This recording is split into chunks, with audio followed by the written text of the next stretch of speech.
Почитувани, на свечената седница на Советот на општина Кочани по повод денот на ослободувањето на нашиот град, имавме можност да го слушнеме обраќањето на актуелниот градоначалник Папазов.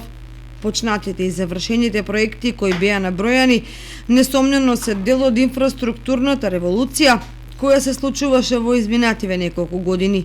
Да, целата општина добива нов лик, но колку вие, почитуван градоначалник Папазов, или вашите партиски подражувачи, сте заслужни за сето тоа. Ако ги тргнеме настрана проектите од претходната власт, на колку активности од ваша страна би биле горди. Зошто не зборувате за проекти кои се предложени или остварени од актуелната локална власт на кој вие сте на чело?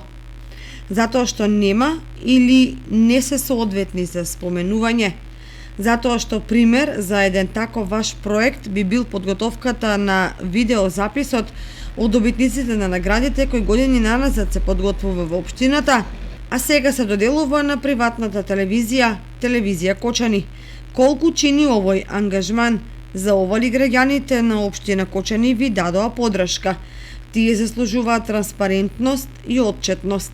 Нема да дозволиме манипулации, лаги и искривување на вистината.